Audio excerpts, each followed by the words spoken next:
High Street in Woolton Village is a pretty picturesque area, and these are some shots I did in autumn last year. To be honest, Allerton Road's quite nice as well, but I think High Street just wins the race a little for me anyway. But if you've been a visitor to Woolton, or perhaps you live here or did live here, do you know why there are two houses built in the central reservation of High Street? I always wondered why as a kid. Why would you build houses in the middle of a road? It's a little bit like the farm building that is in the middle of the M62 when you go towards Leeds. But in this video we're going to look at the reason why they are there.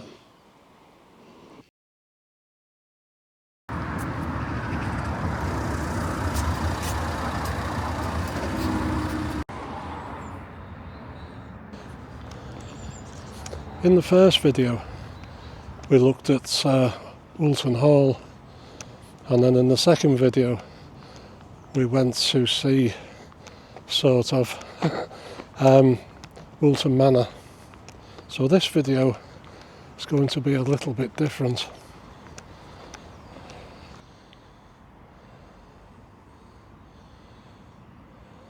We're going to have a look at two houses in this video, but unfortunately neither of them still exist. They both disappeared quite a few years ago. So we're going to have a look at where they were.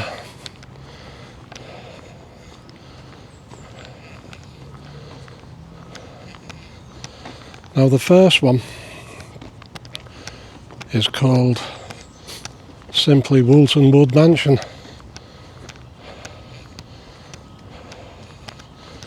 and this would have been the pathway which would have led guests to the front door of the house.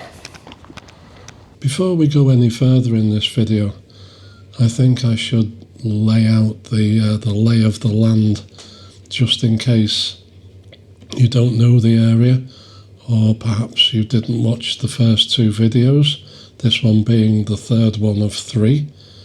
So I'm going to give you an idea of where the first two houses were, and you get a better idea of what I'm talking about in this video. So the first video was about Woolton Hall, which is this building here. The second video was about Woolton Manor, which is today known as Woolton Acre, and this is where they both are, Woolton Hall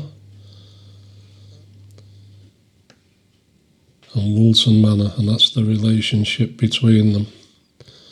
And this is where I am talking to you from, in that pathway there, although you can't see it for the trees, and we're going to walk in this direction here to have a look at house number 3. But before we do that, let's answer the question of why there are two houses in the central reservation of Woolton High Street. This is one, I think it's called Woodley, which is Leigh, Woodley, and it's opposite this gate which takes you into Woolton Wood, opposite St Julie's School. That's the gate I've just shown you there in the background, and this is the side of the house. And if we walk up High Street, which is a dual carriageway, as I said earlier, going against the flow of traffic here, you can see there's a sandstone wall to my left, and it continues all the way up here. On the other side of the dual carriageway there isn't a sandstone wall, it's just flat grass. So this is where the second house is, and this one is a little bit of a giveaway because it's called a Woolton Wood Gatehouse, and that tells you exactly what this is. This was a gatehouse into the park, as was the other one, and that's why they're both opposite gates. So if we go back in time, this is the gate, by the way. So this is what it was a gatehouse for, and this is the pathway I was talking to you from. But if we go back in time to a map of Much Woolton, and I think this is from 1893, we can see that these two houses are marked as a lodge, and I've coloured them in red so that they stand out for you. But you can see in those days the high street wasn't a dual carriageway, it was a single track. And these two lodges or gatehouses sat on the entrance to the gates, which would take you down pathways. So this is basically what's happened. High Street has been made into a dual carriageway, and I've tried to show you what's happened with a little bit of Photoshop.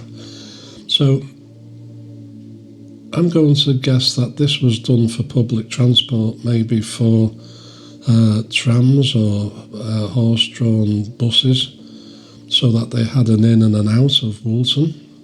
I might be totally wrong on that, I'm just taking a wild guess.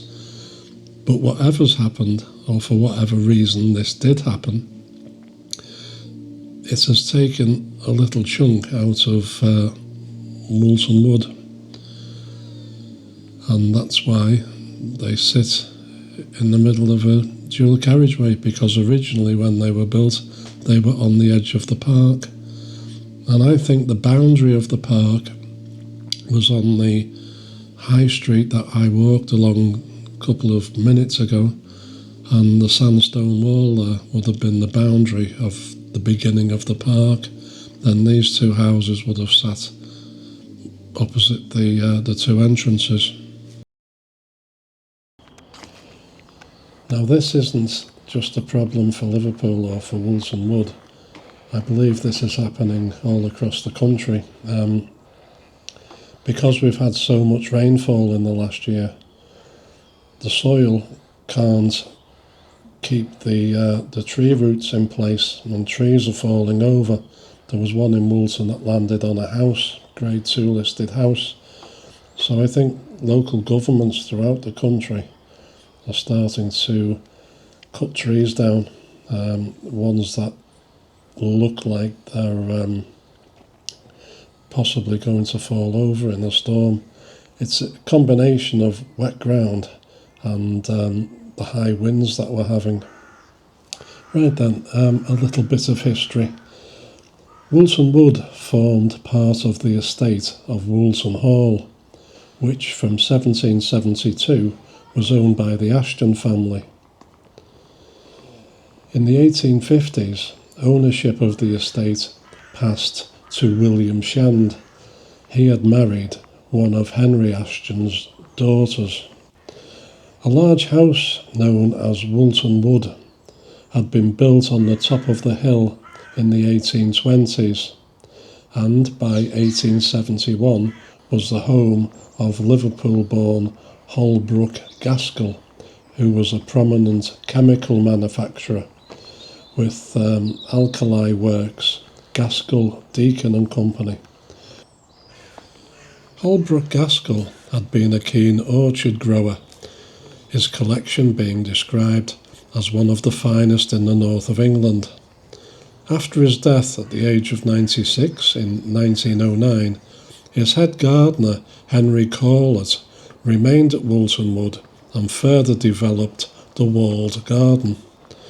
This also included a notable fernery. The estate, the mansion, its surrounding woods, gardens and some other land was acquired in 1917 by Colonel James Reynolds, who in turn sold it to Liverpool Corporation for recreational use. The walled garden opened to the public in 1921 as an Old English garden, and in 1927 a floral cuckoo clock was presented by the family of James Bellhouse Gaskell, Holbrook's son, in memory of his long connection with the area. The house itself was demolished in 1948, but of course the woods and garden still survive as much appreciated local amenity. Now this is where Woolton Wood Mansion was situated, and if we go on to School Lane, you can see that the building here is a new build merged with the old sandstone wall, and I think it also occupied this space here where these houses are on the left. So how do I know? Well, if we look at an old map, it'll give us an idea of exactly where Woolton Wood Mansion sat within Woolton Wood.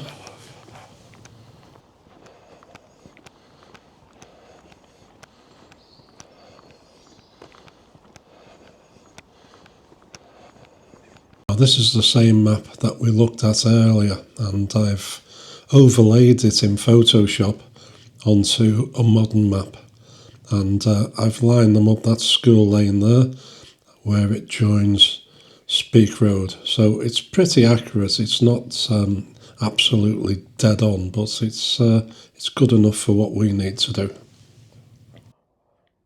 So the two houses we're going to look at today, this is the one at Camp Hill. I'm going to cut it out, and this is the one that we're talking about now, Woolton Wood Mansion. I'm going to cut around that, and then I'm going to make the rest of the map disappear. So that's where they stood, and you can see that Woolton Wood Mansion is just before the bend on School Lane, but it also straddles across another piece of land there. So let's have a look at what this spot looks like today.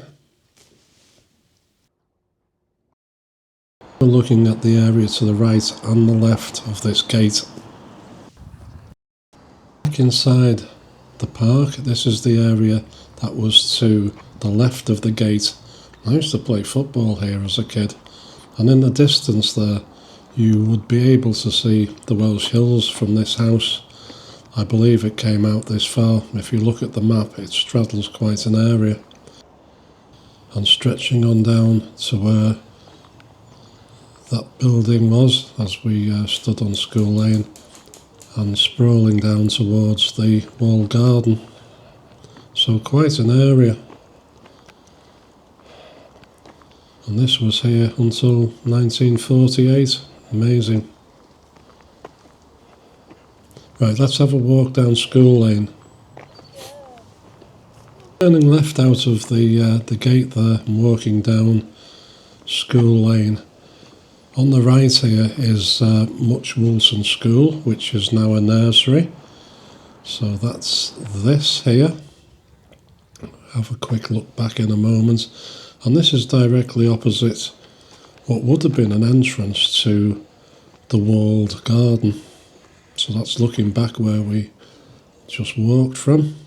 And this is the gate, which is always locked these days, but it would have been an entrance into the walled garden here. And this is roughly where the walled garden ends now, just opposite the school. But when this was a house, the walled garden stretched all the way down School Lane. If you remember what I said earlier, it was full of orchids, because he liked growing orchids, and there was also a space for some ferns. But now it's been cut short by this housing estate here. And if we continue our walk, you can see the old sandstone wall. This would have been part of the garden, stretching all the way down here until you get to Ashton Square.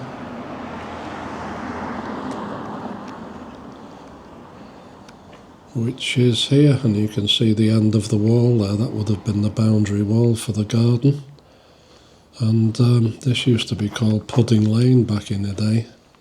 It became Ashton Square. One of the owners of Woolton Hall, named after him, And that's what it looks like from the air. That's where we've walked in. And this is the wall that we're looking at. Right, let's have a look at the next house. So this house is the one at the bottom of the screen in the triangle that I cut out earlier. And this one is known as Camp Hill Estate. Now, according to the map, it's somewhere here. I guess somewhere in this location here. Now, there are some remains of this building called Camp Hill, and one of them is this, the sunken garden of meditation. And some of the trees here have been cut down as well. You can see one on the left, looks like a bit of a twig now. In the summer it does look quite nice. Unfortunately, this isn't the summer. If we take a walk around the edge, it's quite an expansive garden really. Right, so when I get to this end here, we'll take a look back. So sunken garden, there are steps as you saw, taking you down into the garden itself. I don't think many people bother these days to just walk around the edge like I've done. So coming out of the back of the sunken garden, back in the same place where we started. So I do think it was in this area, probably starting around about here where this tree is, and working its way round to the left. Now there is a building you can see there, which I'm sure is part of the estate. We'll look at that later.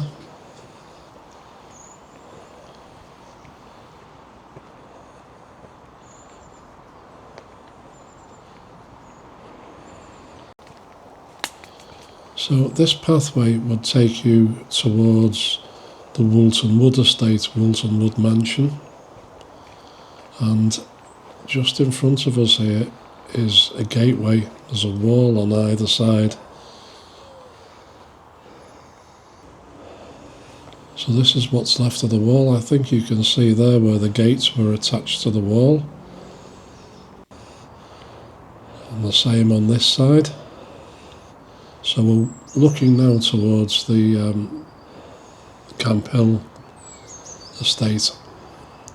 And this wall runs to School Lane. And this wall looks like it runs part way down the hill. And it is a steep hill of Camp Hill. You can see there it goes off into the distance. So this would be a containing wall for the actual estate itself. Now this person is going to demonstrate how to walk through the gate, and done very well there.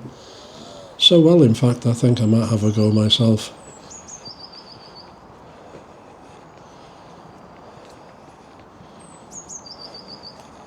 Now in the distance there, where the trees are in the distance, that's where the Woolton Wood mansion would have stood. So these two are in walking distance of each other. They would have been visible to each other as well. The Camp Hill mansion, or Camp Hill estate, was built in the 1850s. And by 1881 it was the home of Droitwich-born Frederick Herbert Gossage. He was born in 1832 and died in 1907. He owned a large soap factory in Widnes and was, as a result, a business acquaintance of his neighbour Holbrook Gaskell, who, if you remember, was in a similar industry. In 1921, a subsequent owner, Charles James Williams, bequeathed the estate to Liverpool Corporation. Once again, the house was now gone, but the lodge and the grounds, including the sunken Dutch garden of meditation, which was created in 1928, survive as part of the wider Woolton Wood and Camp Hill public open space. Back to that building we looked at. I think this is a remnant from the Camp Hill estate. And just to the right are some pillars. And I did a video about Woolton in 2019. It was one of the first ones I ever did. And the general thought at the time was that these remains of pillars were part of the house. But since then it's been discovered that these were actually part of the blind school, the original blind school in Liverpool city centre. And for some reason they were brought here, possibly for another project, people tend to think, and were never used. I couldn't find any photographs or illustrations of the Camp Hill estate or Camp Hill mansion, and I guess there isn't any, because if there was, we would know the answer to the question, did the building have pillars? This is the final video of the 3 I said I would make about the large properties which once stood inside the sandstone walls of Woolton Wood and Camp Hill.